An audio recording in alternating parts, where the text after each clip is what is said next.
Kagalakan mo Diyos ay na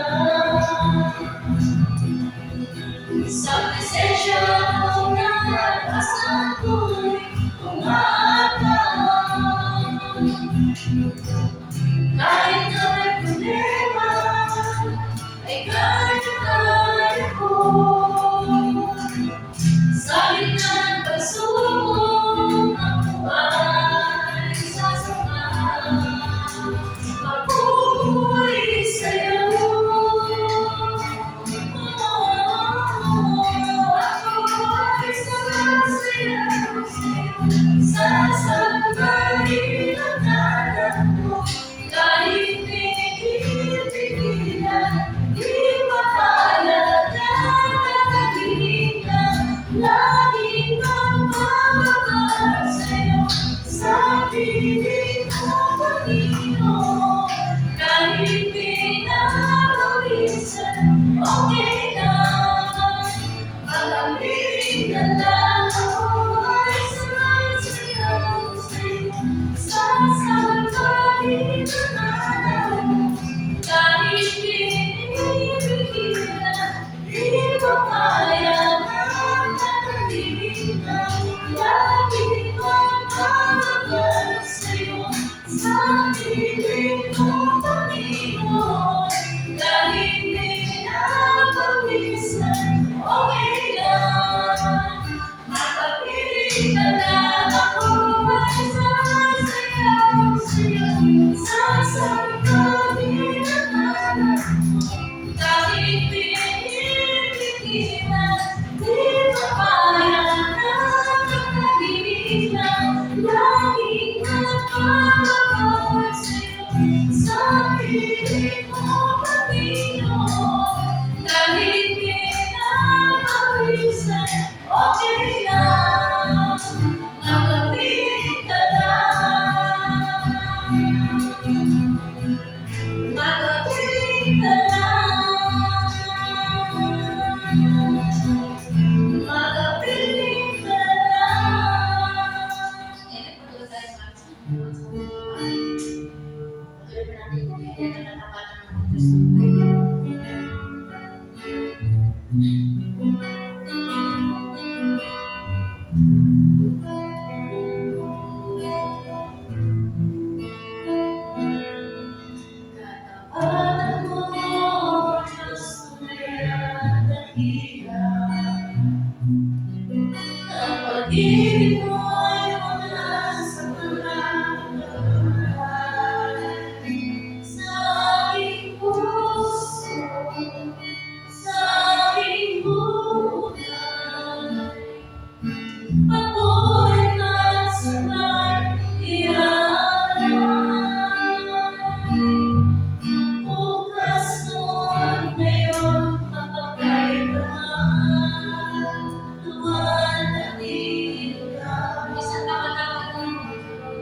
kay buti mo sa akin.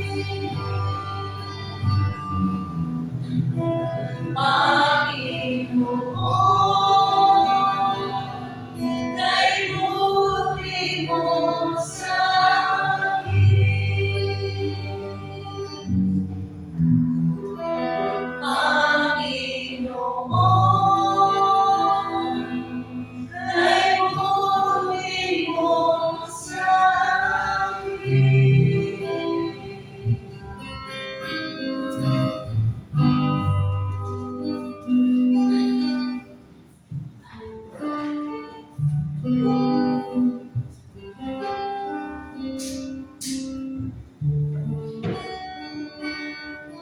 Siya po, Panginoon, sa iyo ang aming magawit, sa iyo ang aming pagsamba, sa iyo ang aming pasasalamat. Salamat sa iyong pagmamahal, salamat sa iyong biyaya, salamat sa ating kalabatan, salamat sa pagkas mo pag-ibig, salamat sa lahat ng Panginoon, sa lahat ng bagay na pinagkalakitan sa iyo pagiging namin na mamahal sa iyo. Mamahal sa iyo, Panginoon, sa pagkakit mahal sa amin, mahal sa amin, pagkakit Panginoon. Dito ako salamat at dahil ko Diyos sa pagiging kong pangalayan at sa pagkakit word mo. Italangin na namin ang pag-ingat sa buhay. Bawat isa na narito sa pagkakit sa buhay sa mga oras. Nakulit ka namin at pag-ingat sa iyo, pag-ingat sa Spirit. Amen.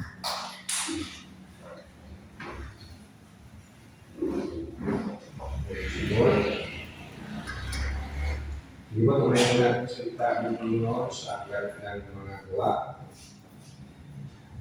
Acts chapter 20. Siya ang talata ko kung mabubuhay-buhayan. Gawa kabanatang 20, bilang ay 28. Ingatan ninyo ang inyong sarili at ang buong kawan ay tagay ng Espiritu Santo sa inyong pangangasiwa. Pangalagaan ninyo ang Iglesia ng Diyos, kanyang pinubos at pamagitan ng dugo ng kanyang anak, gusto magpala sa kanyang senta. Sa maraming material na bagay na meron ako, alala ko sabi ng isang pastor, ang pastor ay gifted. Ang ibig niya sabihin ng gifted ay lumatanggap lang regalo ng pastor. Doon, mga damit, meron ako, mas marami doon, may bigay lang. Kung tama pagkaalala ko, pagdating sa cellphone, wala tinatako ng sariling cellphone. Kung di na paglumaan, ay regalo, bigay, regalo. Kung kami ay nagkaroon ng sariling sasakyan, especially kung kami nagkaroon ng motor, yung CB110, may-ari ng isang pastor, nag-renta sa amin ng pakalito ko ay 30,000. Nagkaroon ako noon, I was so very, very happy, very, very grateful sa Lord dahil I could not imagine na ako magkakaroon ng ganong sasakyan. Eventually, nagkaroon na kami ng Innova. For the more na I was so very, very, very grateful sa Lord. But every time na nakikita ko sa sasakyan, pauwi ako, tingnan ko sa nakikita ko sa sasakyan, papalo ako sa langit. At napapamiti sa Panginoon, my heart, say, Lord, talaga, salamat. Dahil I do not really imagine paano kami magkakaroon ng sasakyan. At nasa pangalan ko pa. Yes, wise po yung pieces ko magawa ko ng pera, pero para makabili ko yung sasakyan, ay hindi it was that provision. Nalala ko nung ako ay talagang mahal sabihin ng marami, pag-ulikwento ko talagang kapalatan ng mukha ni Pastor Charles. Pinasal kami ng asawa ko na manhigan ako sa asawa ko with 300 pesos. Wala akong may bahay, wala akong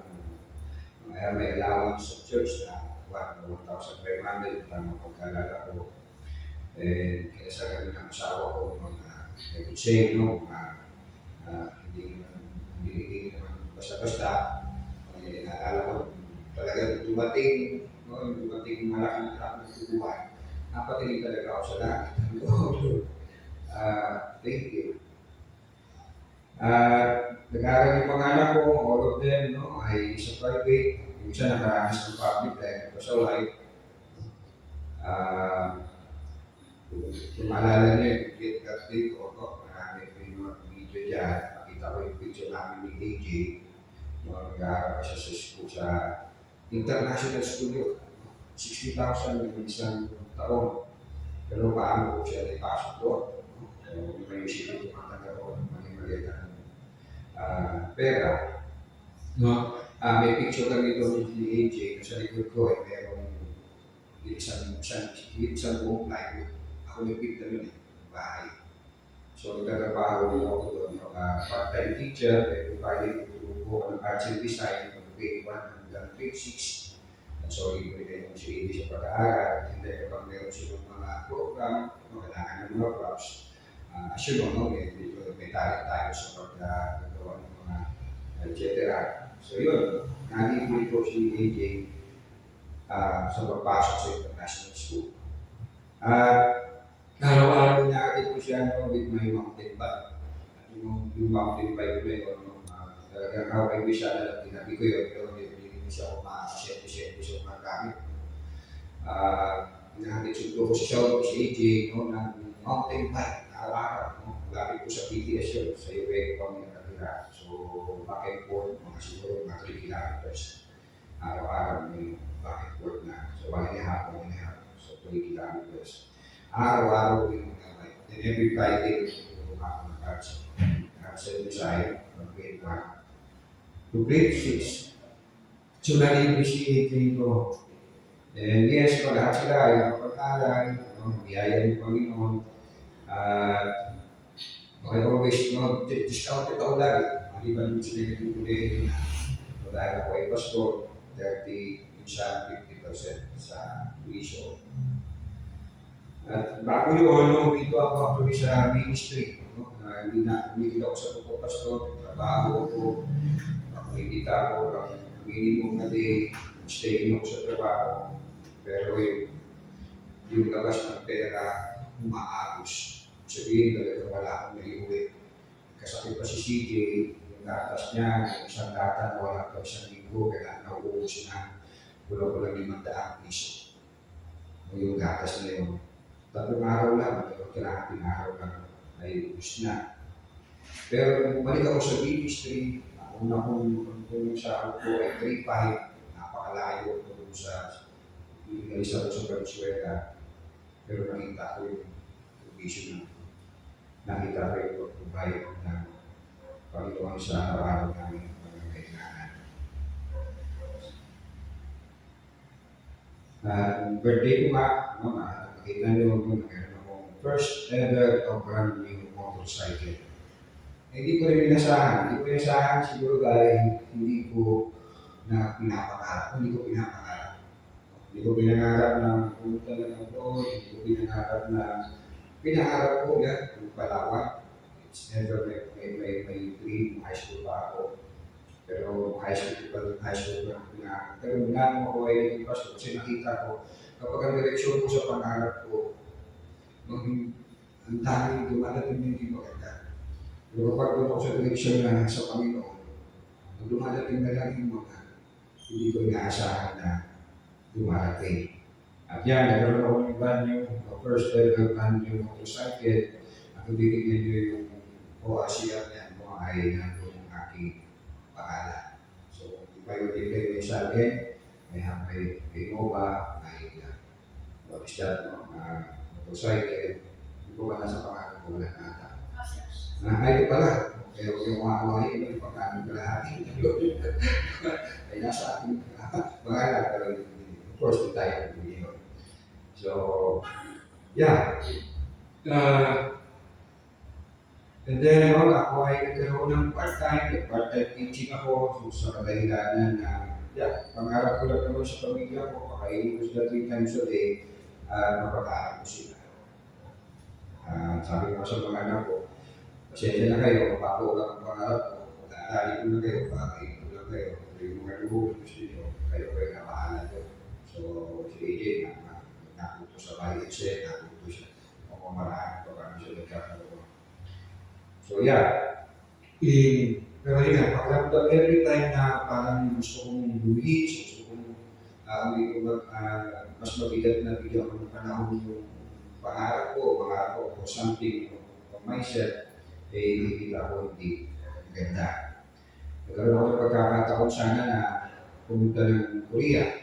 Dahil si Pastor Ramon nga, sabi niya sa akin, tapos na ako ko dito, magpapahanap siya sa akin, i-recommend kita, tara dito. Pero hindi ko siya ginagap.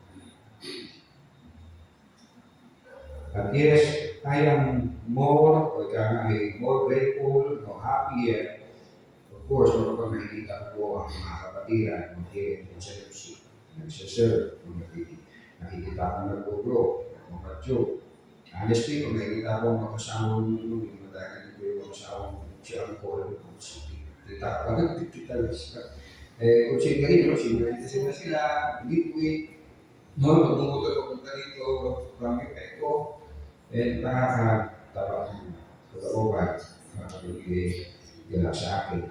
Pag nakikita ko yung mga anak ko, susubik, tumututo, nakikita ko masawa ng nagsaserve, talaga, bibigay sa akin yung great joy.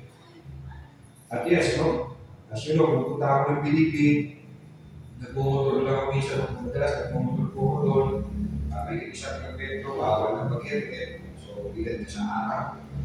So, extra challenge. Pero mas nangingiba ako yung kagalakan ko, especially kapag natapos ko na, pagpapas na ako, mas malaking kagalakan ko na gaman.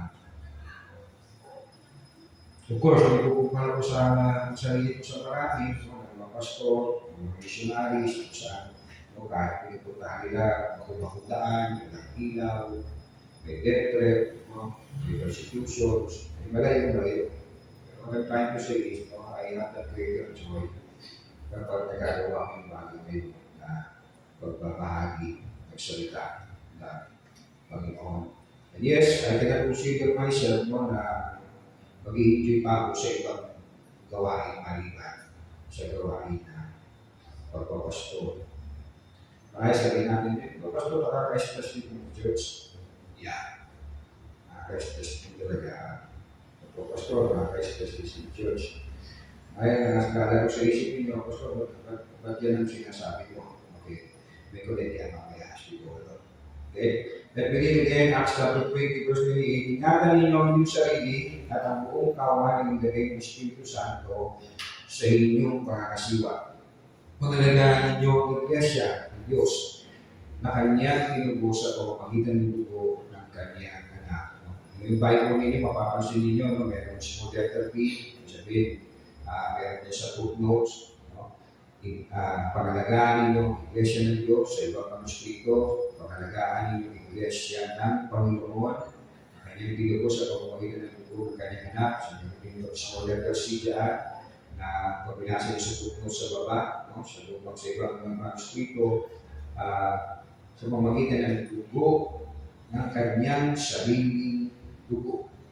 So, this is not the blood of the Father, but the blood of Jesus, at pinawag ng church na Iglesia ng Diyos, Church of God. Let me read sa Nasbi, be on guard for yourselves and for all the flock, among which the Holy Spirit has made you overseer to shepherd the church of God, which He purchased with His own blood. Sa ESV, pay carefully attention to yourselves and to all the flock in which the Holy Spirit has made you overseers to care for the church which He obtained with His own blood. Sa New Living Translation, so guard yourselves and God's people, feed and shepherd God's flock, His church, to change with His own blood, over which the Holy Spirit has appointed you as leader. Ito ay bahagi po ng favorite message ni Apostle Paul sa mga pastor, sa elders, no, sa Efeso, bago siya umalis patungo sa Jerusalem. Yung believe, 1 Corinthians 24, chapter 20 pa rin, diba? Si Paul ang nagsasalita, ngayon bilang pagsunod sa Espiritu Santo, ako'y pupunta sa Jerusalem at hindi ko alam kung ano ang mangyayari sa akin doon. Ang tanging nalalaman ko ay ito, binalaan ako ng Espiritu Santo na pagkabilanggo at kapighatian na naghihintay sa akin sa bawat bayan na dadaanan ko. Subalit walang halaga sa akin ang aking buhay, magawa ko lamang ang aking tungkulin at matapos ang gawain tinanggap ko mula sa Panginoon. Pagpapahayag ng magandang balita tungkol sa kagandahan ng Diyos para sa tao. So look at Paul, no? Pinahayag sa kanya ng Holy Spirit, no? Pupunta mo sa Jerusalem, no? Pagkabilang mo, kapigatigan lang yung mararanasan mo. No? Pero sabi niya, okay, go. Go. Subalit wala talaga sa akin ang aking buhay, magawa ko lang ang aking tungkulin at matapos ang gawain tinanggap ko mula sa Panginoon. Ano po yun? Ang pagpapahayag ng magandang balita tungkol sa kagandahan ng Diyos para sa atin. So yung buhay po ni Paul, all his life, hindi siya po nabubuhay para abutin ang pangarap niya sa buhay na ito. Kundi ang gawain niya, ang ginawa niya, ay gawin at tungkulin na inihatak sa kanya ng Panginoon. At pagpapahayag ng magandang balita tungkol sa kagandahan ng Diyos para sa atin. Hindi natin may tatanggi, no? I'm not trying to whatsoever, or to elevate myself o what, pero I can honestly say, no, na mayroong mga kapwa tayong mga pasturan na ang pangarap na ay hindi mapapalagarap ito ng balita, yung pangarap ay magparami na pera. Ito pa rin ang mga pangarap na may kinalaman sa panandalian at buhay na ito. Pagkatapos din po magsalita, ganito ang sabi sa atin ng Lucas, isang sinulat po ng Acts ng Acts, verse 36 to 38. Pagkasabi nito, lumuhod si Pablo at nanalangin kasama nila. Sila lahat ay umiyak na lumakap at namalig kay Pablo. Okay? Nabis nila ilalungkot ang kanyang sinabing siya'y hindi na nila makikita at siya'y ihalip nila sa barko. So, it was their last meeting with Paul. Dito sa text natin, may ilang mga bagay tayo makikita po na may kinalaman po sa church. One, ang church po, o mga mananampalataya o katulungan ng mga mananampalataya ay nasa ilalim ng pangangasiwa at pangangalaga na pastor.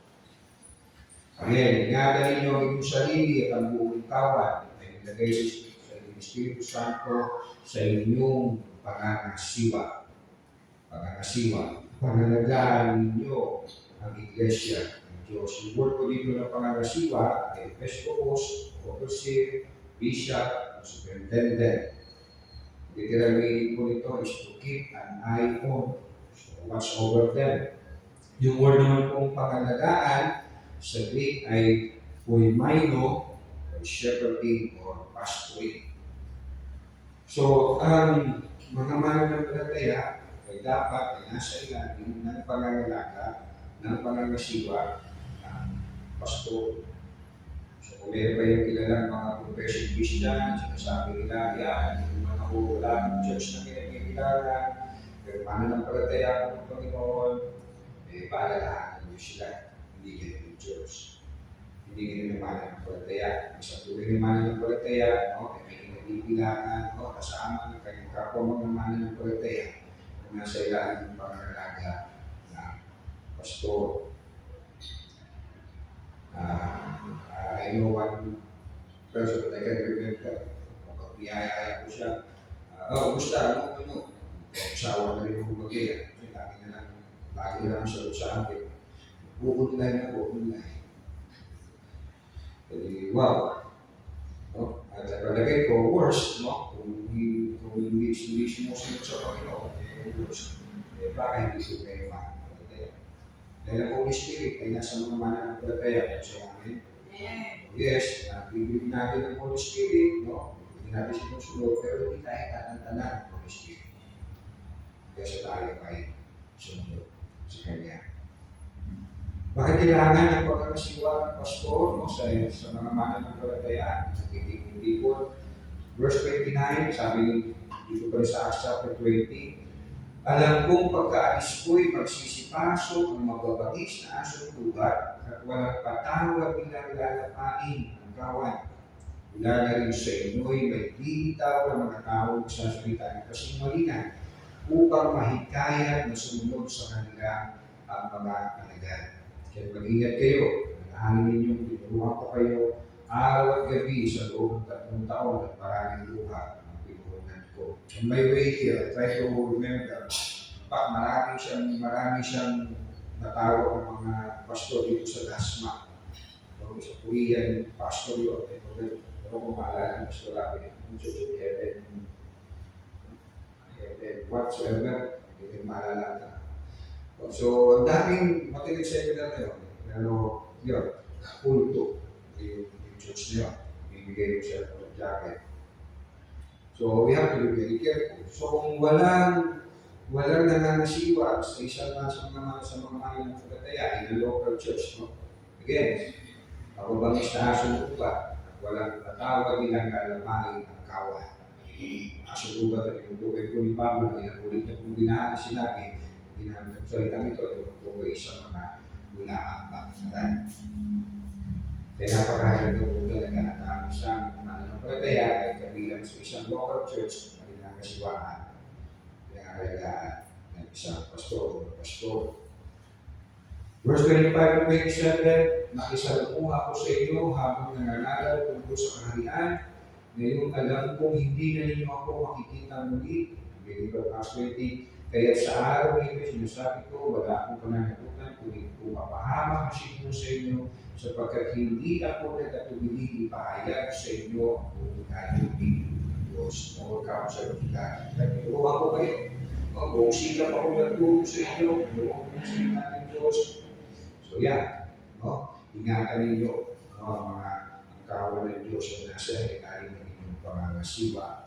So again, imagine a believer, no, sabihin natin, freelancer, solo life. Sa business siguro, kumita ng pera, maganda yung freelancer, hawak mo ang oras mo. But for spiritual growth, for spiritual life, to live as a church, a Christian, kailangan natin na kapatiran, kailangan natin na pangalaga ng pastor. So pangalawa po, makikita po natin sa ating kong text, no, na ang Holy Spirit, no, ang naglagay, tumawag ng mga mananampalataya, yes, Holy Spirit ngayon naglagay ng mga kasiwa sa mga mananampalataya sa isang particular church. It is the Holy Spirit ang siyang naglagay sa mga mananampalataya, mapapabilang sa isang local church. Ang Holy Spirit ang naglagay ng pastor o mga alaga, mga kasiwa sa isang local church. Yes, ginagamit ni Lord tayo to win souls. But yes, apart from the Holy Spirit, we cannot do that. We can just wait, of course, no? We can just do nothing, of course. Meron tayong responsibility, no, in winning people to the Lord by bringing the gospel to them. I appreciate that we put this way, no? Ang ibigay ng Lord ng mga paraanan to win souls, and that is to share the gospel and to shine before men. So mahalaga yung Diyos mo, may mga ang Ebanghelyo, yes, kapangyarihan mo sila yung sa tao, at yes, gagamit din niya yung ating witness, ito yung ating pagtutunan. So don't just share the gospel, shine. Sabi nga ni Lord, shine before men that they may see good works and praise your Father. Yes, it's the Holy Spirit na naglalagay sa isang local church ng believers at na pastor. Anahin tanong natin, kung bakit ganun pastor? Kung Holy Spirit na naglalagay ng tao, mga magiging bahagi ng iglesia, bakit pinaahabang hindi tunay? No? We can see over again, especially sa New Testament, may talaga nakahalo na hindi tunay. Remember, kung nagsulat ko ni John, 1 John chapter 2, verse 19, kahit na sila yung mga dating ating kasamahan, ang mga tao ay hindi natin tunay na kasama sapagkat kung sila ay tunay na ating nanatili sana silang kasama natin. Ngunit umalis sila upang maging maliwanag na silang lahat ay hindi tunay na kasama natin. So, si Holy Spirit na naglalagay, so pero bakit mayroong makapasok na hindi tunay? Pero dito siya binasa natin kanina lang sa verse 30. Kung din ang nagsabi na yung mga hulaan o yung mga hulaan mga aral o yung mga asong ubat, manggagaling din sa loob. Let me read it again. Sa nawag na miss natin. Wala na rin sa inyo ay nalilitaw ng mga taong sasabitan kasi malina upang mahikayat na sumunod sa kanila ang mga alagad. So we lead the church. We lead the Lord within the church, the local church, nasa Efeso. So yes, na nakakapasok, pag-is na sa inyo na nakapasok sila dahil naisahan nila ang Holy Spirit. Of course, hindi natin naisahan ang Holy Spirit, kasi akin. Kasi akin, hindi natin madadaya, kung sino makakadaya sa Holy Spirit. Pero marahil, no, is test, no, yung mga mananampalataya sa loob ng local church. At yes, no, nakakapulong naman talaga ito, the virtue, the blacks, sa loob ng local church. Pangatlong panghuli, ang church, makita namin dito sa ating talatang pinugulay-gulayan, ay tinubos ng dugo ng Panginoon Jesus.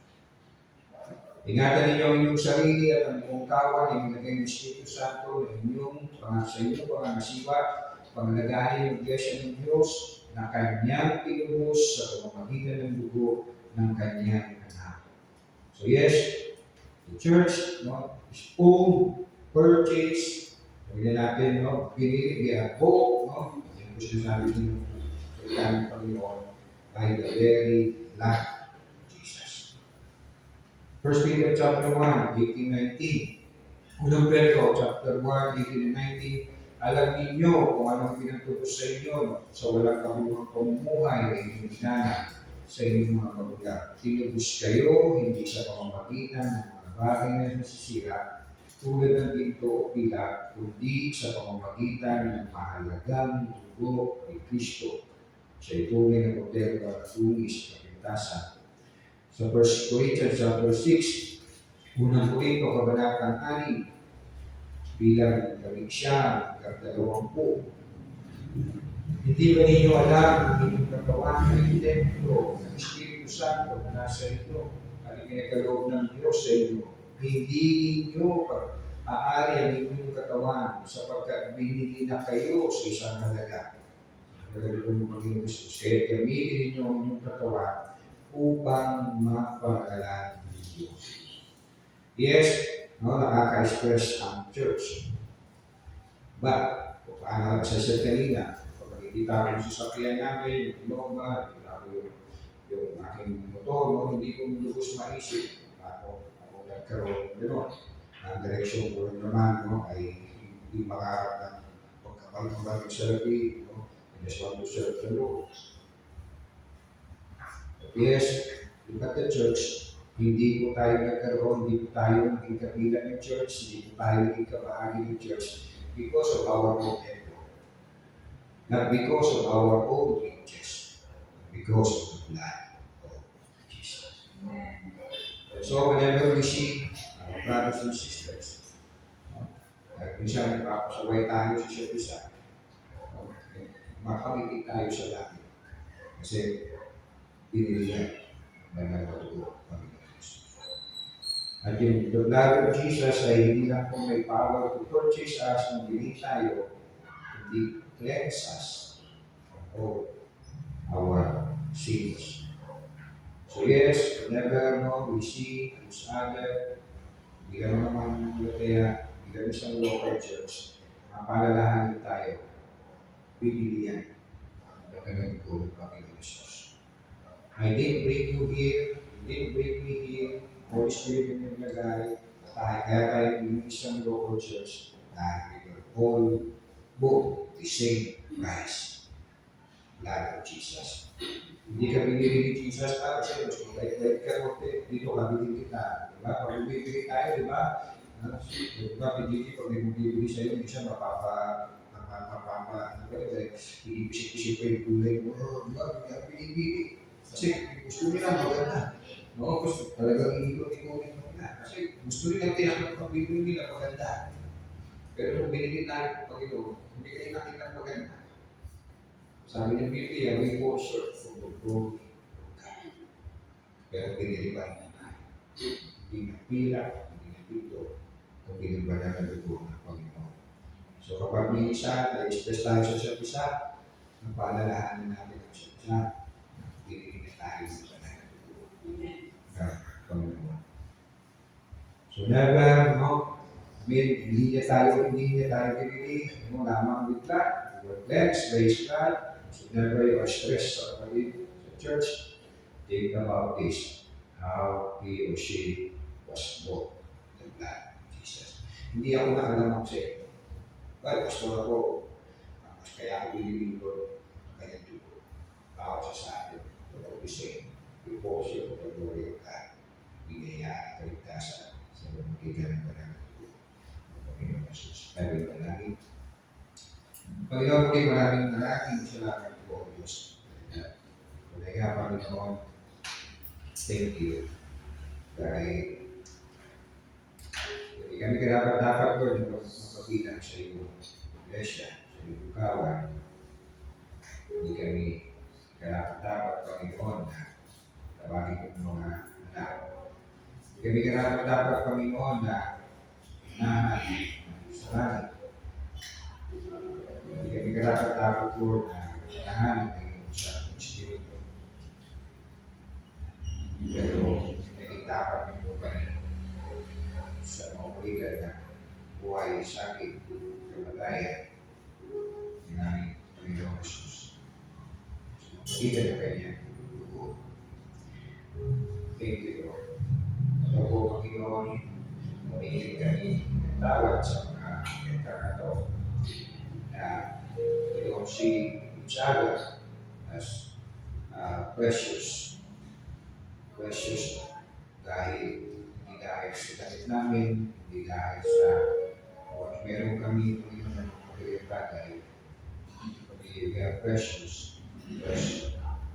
Hindi kami, binubus kami, hindi pinipila, hindi pagkakatulo ng aming Panginoon Jesus. Patawarin po sa mga pagkakataon na hindi kami nabubuhay ayon Panginoon sa pagkatuso sa amin. Hindi na kami tinubos mula sa pagkausahan ng kasalanan. Hindi tinubos nyo kami upang kami ay mabuhay Panginoon sa kabanalan Panginoon. Lord, forgive us and help us to your Holy Spirit. Use us, Panginoon, mga leaders, yung lingkod, Panginoon, yung parakasan, Panginoon, yung patibayan, yung pagtutuan, yung patuloy kami, Panginoon, buhay, bilang sa iglesia, at ilubos, dito sa pamamagitan ng dugo ng aming Panginoon Jesus. Salamat po na marami, hindi namin nakakila, Jesus name.